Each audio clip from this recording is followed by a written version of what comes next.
Welcome to Better Than Happy. Listen up, this episode is for my fellow coaches. I was listening to a business marketing podcast earlier this week, and they said that the easiest business to make $1 to $3 million per year in is a coaching / teaching / expert type of business. It is the business where you can achieve that milestone the fastest and the easiest. And the reason why is because there is such low overhead required. The cost is minimal, which means the risk is minimal. And it requires almost no team to a very small team. So maybe you are wanting to get to that elusive 7-figure mark, or maybe you're just wanting a nice steady flow of clients in your business. Either way, if you're not there yet, I can tell you the reason why. And it's probably not what your brain is telling you, or even what your friends or your spouse might think it is. So what is it? That's what I'm about to tell you. This is episode 473, Why You Don't Have Clients to Coach. Let's go. This is Better Than Happy. I'm your coach, Jody Moore, and on this podcast, my objective, just so we're clear, is to change what you've been taught and have likely believed about yourself up until now. Here's what I believe about you. I believe that what you think is real is mostly imagined, and what you imagine is actually creating what's real. I believe that in the ways you desire to achieve, you 100% have the capacity to succeed. And finally, I believe that joy, love, and miracles are your God-given natural state of being. And anytime you feel far from them, the way back is much simpler than you think. But that's about to change. Are you ready? Let's do this. What's happening, friends? It's been a while since I have done an episode speaking directly to my fellow coaches building businesses, and I felt like it was time. So I know a lot of you who are not coaches or don't have businesses tell me that you love these episodes as well, that you get a lot out of them. And I really do think that what I'm about to tell my coach friends is probably relevant in a certain area of your life as well, with a few tweaks and modifications. So thanks for indulging us coaches today. If you're not a coach, give it a listen and feel free to forward it to anybody you know who does have a small business that might be able to relate to this, especially if they're a coach, teacher, healer, or expert. Okay, so before we get into the reasons why you don't have as many clients as you wish you had, so that obviously I want you to know why so that you can then do something about that, I want to talk to you about your niche. Do you have a niche or a target market or whatever words you want to use to describe what you do and who it's for and who it's not for, and specifically what the transformation is that you provide? If you are spinning in confusion and indecision and overwhelm, and this topic has got you stuck and not able to grow your business the way you want, or not able to scale the way you want, or not even able to get started or take whatever next steps, then I want to help you with that. And I want you to know, first of all, that you don't need to feel bad about it. You don't need to get frustrated or be ashamed. It's the number one topic in not just in our industry, but in other industries like ours. So don't feel bad. I totally get it. I actually have recently gone through an experience with this same kind of niche drama or confusion as I'm trying to get some public speaking work off the ground. And I'll tell you more about that at a workshop I have coming up called Nail Your Niche. I want to encourage you to come and join me for Nail Your Niche if you have any confusion about this topic, because while it is, again, the most common stuck point for coaches, it is also the most poisonous one, the most toxic one. If you don't get over this, you will not move forward with the force and focus that I want you to have to achieve success. And I say that because I've witnessed it over and over again. I've experienced it myself. And like I said, not just in my industry, but in every other industry, even somewhat similar to ours, that is the case. So let's not spin in that kind of confusion and overwhelm and frustration anymore. Come to Nail Your Niche at jodymoore.com/niche. It's happening very soon, so you got to get on it. But I am going to teach you exactly how to choose the right niche. I'm even going to give you a list of possible niches. I'm going to tell you a little bit about the ones I've seen be successful and why I think that is. And I'm going to talk to you about, there are actually a handful of cases when I don't think you need to have a target market or niche to be successful.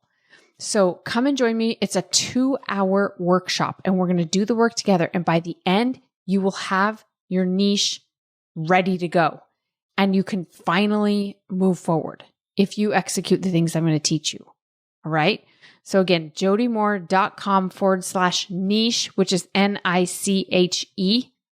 Again, jodymoore.com/niche, NICHE. Okay. Join me for Nail Your Niche. It's going to be a good time. All right. So let's talk about why you don't have as many clients as you want to have, whatever that number might be for you. If you don't have as many, if you do have as many as you want, great. You might not need this episode, but if you don't, I want you to listen up. And I want to begin by explaining to you what are not the reasons why you don't have enough clients. And I want to begin here because these are the reasons that you might think you don't have enough clients. And I promise you, these are not the reasons. Okay. I can say with certainty they are not. So I have 5 non-reasons before we get into the 9 reasons. Okay. Non-reason number 1 is that there's something wrong with you, that you're just not good enough in some way. That is not the reason that you don't have clients. It's not because you're just not good enough, charismatic enough, smart enough, clever enough, unique enough. I promise you, it's not about you. Now, is there something wrong with you? I mean, yeah, just like all of us, we're human beings. Where should we begin? We all have weaknesses and shortcomings, right? And yet, no, nothing wrong with there being something wrong with you. Are you brilliant and charismatic and creative and amazing in all the ways you want to be? I mean, probably in some ways and not in other ways. And that's okay. It doesn't matter. You don't have to be able to help people. So I promise you, it's not about you, okay? People want and need a lot of help in our world today. Have you noticed there's a lot of challenges, a lot of problems, a lot of people struggling, a lot of people suffering. And you have knowledge and skills and experience that can help them. That's why you got into this in the first place. So that's all we need to know. It's not about you. You don't have to be brilliant. You don't have to be super good looking on camera. You don't have to be good with words. You don't have to be good at technology. It's not about you, okay? It's not that there's something wrong with you. Okay, number 2 reason is the economy. I promise you it's not about the economy. How can I say that? When probably people around you are telling you it is because of the economy. It's not because of the economy. Do you know how I know? There are tons of coaches and teachers and people in the space of education who are very successful in the same economy that you're working in. How could that be? There are people who are making more money right now than they ever have before. There are businesses taking off and growing in this economy. Even businesses like yours and mine, coaching businesses, teaching businesses.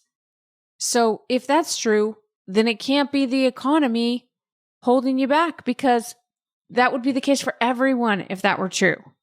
You with me?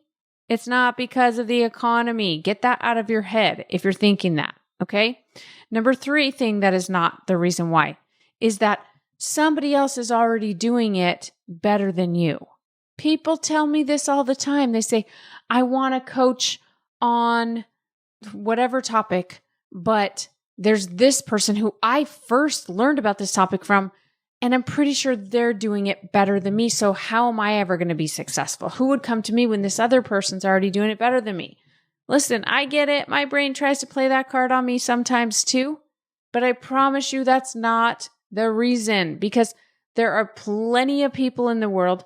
People actually say this to me sometimes, right? If I have coaches who are similar to me, who, like, for example, women who are members of the LDS Church, and maybe they want to help women who are also members of the church in some way.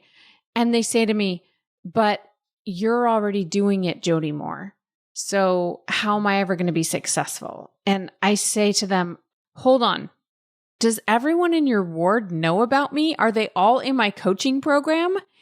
And the answer is, of course, no. And then I say, is there anybody in your ward in my coaching program? And the answer is usually no. So I say, okay, I'm pretty sure that your ward is a fair sample, right? A good representation of most of the wards out there. So I think there might still be some LDS women who need some help, who don't know about me. And maybe they don't like me. Maybe my way of delivering these tools isn't going to land for them and they need you instead. I promise it's not because somebody else is doing it better, okay? When somebody tries to go to dental school and says, I'm going to be a dentist, we never say to them, well, there's a lot of dentists out there. I mean, everybody already has a dentist. I don't know how you're going to succeed. And yet that's the truth. Most people I know have a dentist. But if somebody says they're going to go to dental school, we say, great career choice. Why do we not think that way about coaching? Because it's the same, right? Everyone needs a dentist. Everyone with a brain could benefit from a coach, or anyone who has a problem could benefit from coaching. Anyone who has goals and dreams they want to achieve could use a coach, right? We just got to educate people about that. Okay, number 4 thing that is not the reason why you don't have clients is because people just can't afford your program. This is what people tell me. They'll say, well, I found some people who are interested and I've talked to them, but they all just say they can't afford it. Nobody can afford it. And that is not the reason why, my friend. Okay. There are people who can afford your program. You just need to go find those people. You need to find the ones who want what you offer and they want it enough that they'll pay money to get it. And they like the way you talk about it and the way you deliver it, and they want you to be the one to help them. Those are your people. The ones who don't like you, who don't have the problem you solve, who don't want the transformation you provide, or who don't have the money to pay for it, are not your people. We love them. We try to put free tools and resources out there to help people as well, but they're not the people that you're creating your programs for. You're creating it for the people who can afford it. We just need to go find them. You with me? Okay. And then number 5 reason that I hear people say that I promise you is not the reason you don't have clients is because I'm just going to call it marketing doesn't work. But you can fill in marketing. You can substitute any kind of tool or technology or strategy or whatever you want in place of the word marketing. But people say to me over and over again, well, I've been posting on Instagram, but it's just not working. Or I've been running a Facebook ad, but it's not working. Or I've been emailing my list, but that's not working. It's not because those strategies don't work. I promise you, the reason you're trying those strategies is because somebody told you to try them, somebody who had success with them. So if they work for someone else, they could work for you, but it's not the strategy that doesn't work. It's just you haven't figured it out quite yet, right? So those 5 things are not the reasons that you don't have clients. Special emphasis on number 1, that there's nothing wrong with you, okay? It's not about you not being good enough or smart enough or whatever. So let's talk about then what are the reasons why. Now, again, the reason I'm offering you this is because I believe that all progress starts from the truth. I believe we have to take an honest look at ourselves to assess where the holes or gaps are and be able to then do something about it. Now, why do we not take an honest look at ourselves? Well, first of all, we kind of don't want to because most of us tend to feel guilty or shamed when we take an honest look at ourselves. We look at the truth and then we judge ourselves and think that we should be better and we should be different. And that's not what I'm talking about today. That's not what I want you to do with these things. Sometimes looking at the honest truth also makes us think that we then have to make a change. You don't have to make a change. You don't have to solve for any of these things. I just don't want you to feel badly about not having as many clients as you want. Tell yourself the honest truth. I don't have as many clients because I'm not doing what's required, or you're not, again, one of these 9 things I'm about to tell you, but it's okay that you're not doing that thing. Maybe you actually don't really want to. Like you want to have clients, but you don't want to do what's required to get clients. All right, that's okay. Just tell yourself the truth, which is I could have clients. I just would have to do a bunch of things that I don't actually really want to do. So maybe I'm okay with having fewer clients or not having clients at this point, right? Okay, so let's dive into what some of these are. Number 1. Now, again, I'm going to give you 9, and maybe all 9 of these apply to you. Maybe just a couple. You're going to have to self-assess in that regard, okay? But the number one reason I see coaches do not have as many clients as they want is because they are not doing the work necessary to find and serve their potential clients. Listen, I love marketing, actually. I do. And that's what I mean by finding and serving clients. That's what marketing is to me. It's finding the people out there in the world who could benefit from the tools I teach and the coaching I provide and the programs I've created, and then serving those people. That requires a significant amount of time and energy. And we're going to talk more about investing in just a minute, time and energy and money, but it requires work. Okay. So I see so many coaches who are similar to me in that they are in the middle of raising kids. They have families at various stages, right? And there's a lot going on. Like, we're busy. We're all busy, right? And our kids are important. My kids are always going to be first priority to me. My family is very important to me, but I still know that I have a job that I got to show up for. I got to work. Okay. So it's tough. Don't get me wrong. It's summertime right now, and I live right by the beach, like 10 minutes from the most gorgeous beaches you've ever seen here in San Diego. And every day I get tons of text messages from people saying, we're going to the beach today, meet at this beach. And I want to go every day. And my kids want to go. But I also know I have a job. I have a business I created. And if I don't show up and work in that business, then the business can't survive. It needs me to work. And I'm not even talking about coaching calls, because those are really fun. I love doing those. Those are easy for me to show up for. It's the other work of finding and serving potential clients that I tend to want to brush off and just go to the beach instead. But if I don't do that work, I will not have clients to coach. People don't just come to me because I'm great or something. Some of you think that. I know this. We have a portion of the lab called Coach Access. And I work with some of you guys live at various events and things, right? And you're like, well, I'm sure, yeah, you can get people to come to that course, or you can get people in your program. You could get clients because you're Jody Moore. And I say that's very nice and flattering of you to think of me that way, but that's not true. People don't just come to my stuff. I go find people and I do my very best to serve people. And then I invite people to come and get more. And that is a full-time job for me. So if you're not working, then you're not going to have clients most likely. I'm just saying, if you can get clients without working, I'm thrilled for you. More power to you. I haven't figured out how to do that though. Okay. Number 2 reason you may not have enough clients is that you aren't selling. What is selling? Selling is demonstrating to people the value of taking a step or paying attention or listening or clicking or signing up for something or paying for something and then participating in the execution of something in their life so that they can have a little bit better life than they had before. So you have to explain the value. You have to convince people that it is worth the cost. And I'm not just talking about selling your program. I'm talking about selling them on listening to the podcast. Do you know that when I do one of these podcasts, I think about, wait a second, what am I going to name the episode? Because what I name it is designed to sell you on clicking play and listening to it. And as I'm talking to you, I'm thinking, how am I going to keep people engaged to get them to listen all the way to the end instead of cutting me off early? I'm constantly trying to sell people on taking advantage of the tools and resources that I have. And yes, at some point, I'm offering people something that costs money. But long before that, I'm selling them on stopping whatever else they're doing and listening for a moment, or reading something for a moment, or clicking something, or coming to something live. And all of these things could be free. Many times they are.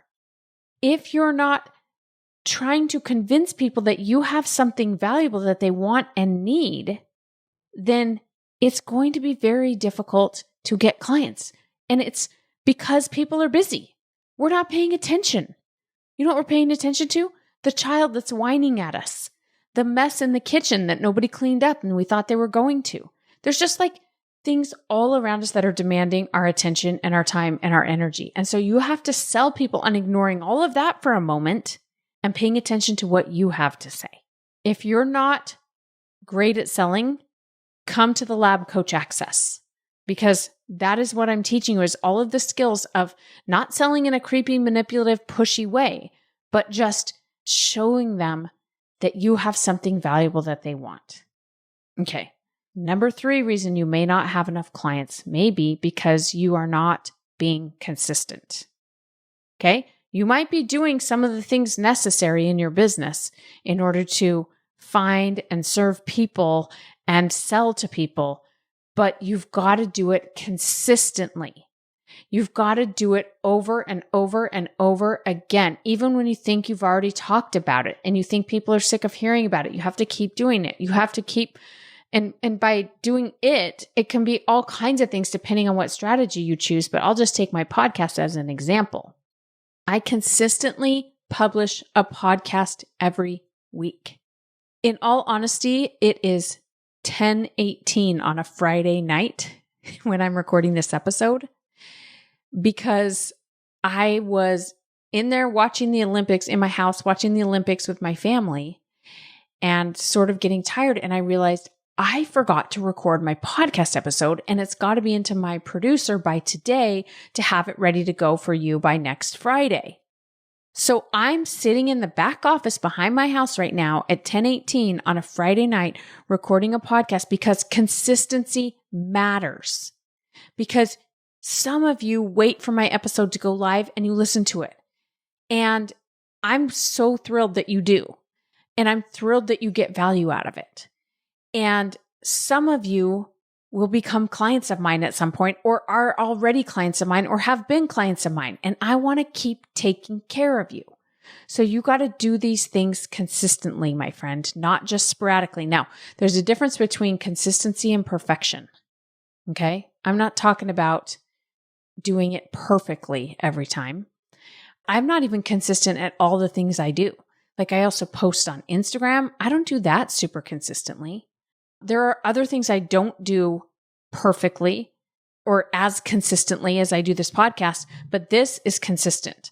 The email that I send out every Tuesday called Try This at Home, consistent. Not perfect. We've missed a few here and there, but consistent, right? So consistently executing the things that work. You've got to do that to have a full coaching practice in the end. All right. The 4th reason you may not be getting clients is because you're not managing your mind. This is huge. If you're going to try to grow a business, especially a business that you are the face of, like a personal brand business, and then you are the one who delivers the product or service that people are paying for afterwards, which is what a coaching business is, right? You've got to manage your mind, because the human brain doesn't really like a lot of things about this scenario. It doesn't like that you've got to put yourself out there to be subject to the judgment of others. It doesn't like that somebody may not like what you have to say. It doesn't like that there are other people doing similar things for you to compare yourself to. It doesn't like so many things about this. And we're all different in terms of the things we like or don't like about it. But I'll tell you, my brain doesn't like that I have to figure out technology. My brain doesn't like that a part of this is trial and error. And it's hard to know what's going to land for people and resonate for people. And even when I do figure that out, it only lands and resonates for a little while. And then it stops landing. And I have to figure out then the next thing. So there's so many things about this that my brain doesn't like. But you know what I do is I manage my brain. What that means is I don't just listen to my primitive brain, my instant gratification brain that just wants to go to the beach and not work and thinks I don't know what to do and that I don't have good ideas and that this is too hard, etc. That part of my brain is still there. I just manage it like I'm the boss of it. The manager's the boss, right? The manager says, "Hey, thanks for showing up today, everybody. I'll tell you what, we need to really focus today. I know that there's a lot of nerves. I know that people are really jittery right now, but I promise you this is all going to be okay, that we're on the right track. And I need everyone to focus and try to set your fears aside. We're going to go forward anyway. Right? That's like what I can envision a manager saying in a team meeting. That's what I say to my brain when it's time to get to work. Okay? All right. You've got to manage your mind. Again, I can help you with that if you want help, but it's really important. Number 5, you may not be continuing to develop yourself. I know I can be guilty of this at times where I realize, you know what? I have gotten really good at certain things when it comes to growing my business and running my business, but there's always a next level where there are new things to be learned. And if I don't keep developing myself, then I can't get to that next level. I just can't. I have to keep learning. I have to keep pushing myself outside of my comfort zone. I have to keep trying things that I've never done before. I have to keep meeting people and trying to connect with people maybe who can help me with next steps. But if you don't continue to develop yourself, it may be difficult to get your coaching practice where you want it to be. We are coaches. We believe in development. I think this one's kind of a given, right? Number 6 may be that you don't have a compelling offer. Okay, what I mean by that is not that you don't have something valuable and amazing to offer the world, but you haven't put it together and packaged it in such a way that people want it. You haven't been able to describe it in such a way that the right people go, oh my gosh, that's exactly what I need. I wish I would have found this sooner. Or the people who aren't the right fit would say, whoa, that's my sister or that's my brother-in-law. I need to forward this to them. If you have a compelling offer, it's much easier. The marketing and sales becomes much easier. Do people line up for iPhones anymore? I don't know, but they used to, right? For whatever's the latest technology, those people who want that will get in line for it. We'll get in line for Taylor Swift tickets. We'll get in line for things that we really want, even if they cost a lot of money, because they're compelling. So if you don't have a compelling offer, you've got to figure that out. It will make it so much easier to just get clients. Little side note, people don't want coaching. Do not sell coaching. This many hours of coaching. Nobody wants it. Coaching is your tool. Okay. It's like a hammer. People, don't go door to door and say, I have a hammer. Do you have anything you'd like hammered? This is how much I charge to hammer things. No, nobody wants that. What you do is you take that hammer and decide what you're going to do with it. Maybe you're going to build furniture. Then you can get online and say, I sell amazing furniture. Who would like furniture in this style? It's for this type of person that wants to have something at this price point. That's what you do with your hammer. You build the furniture. So what you do with coaching is you help people transform in some way. You help them solve a problem or achieve a goal. A certain kind of person with a certain problem or a certain goal. And again, if you're not sure about that, come to Nail Your Niche. I'm going to help you figure that part out. Number 7, maybe one of the reasons that you don't have enough clients is because you haven't tried enough things that didn't work. I hate to tell you this again. I know I'm not the first one to tell you this, but you will have to try things that don't work before you'll figure out the thing that works. A lot of coaches I talk to want to sit at home without getting online or doing anything out in the world, putting anything out, and figure out with a notepad and a piece of paper and a pen what is going to work. They want to intellectualize their way to what's going to work or have a conversation and talk it through with somebody that they trust, maybe another expert, maybe a friend, and figure out what's going to work. And if you can do that, all right, do it, I guess. Like, I'm in if that works for you. I just have rarely seen that work for anyone. I've seen what works a lot better is that you take a guess and you go try it. And if it doesn't work, you take another guess and you try that. And if that doesn't work, you take another guess and you try that. And that is true for everybody, my friends. There's not this level of expertise at which now you no longer have to take guesses. You just know what works. It's a constant game of trial and error and guessing and trying again. That's what it is. So if you haven't tried enough strategies that didn't work, you just may not be to the part yet where you're going to figure out what works. Okay. Number 8 possible reason that you don't have enough clients is that you don't have a way to get in touch with new people, to find new people. What I mean by that is people who have never heard of you before, who have no idea that you offer the solution or transformation that you offer, who want or need that solution. You might have a pool of people who have heard of you. Great. And that's a good thing to have too. But we need to constantly be finding new people who have never heard of you. Sometimes we call this traffic. In certain marketing circles, they call it generating traffic or generating leads. What that means is just people who are the right fit for your program. We don't just want anybody's email address or contact information. We don't just want to bug people. That's not what we're doing here as marketers. We want to find the people who want the kind of help that we offer. And then we want to help them for free and then invite them to come and get more help. If you don't have a way to find new people, this for many people looks like running ads on social media or playing the algorithm game on social media. Most people use social media for this because it's the least expensive, least risky, and it's highly effective. That doesn't have to be the way. And by social media, it could be LinkedIn, could be Pinterest, could be all kinds of things. But that tends to be the most common way that people achieve success. If you're not doing that and trying to find new people and then get at least an email address so that you can keep offering them help and support, you're likely not going to have a full coaching practice, at least not ongoing. Okay.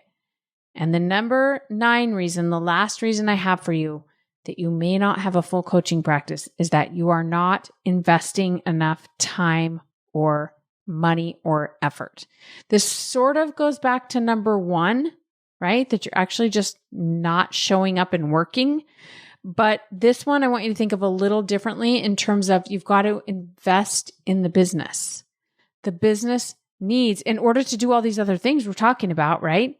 The business needs either a significant amount of time, so maybe it just hasn't been long enough yet, and you need to just keep going with what you're doing, or it needs money and significant effort, or all 3 of these things, ideally, to get to where you're trying to go. So listen, to sum it all up here, we never have a you problem. There's nothing wrong with you, okay? I don't care how weird you are, how inexperienced you are, how awkward you are. There's somebody out there who wants a coach that is just like you, okay? They're going to be most comfortable with you. What we have is either a marketing problem, a sales problem, or an offer problem.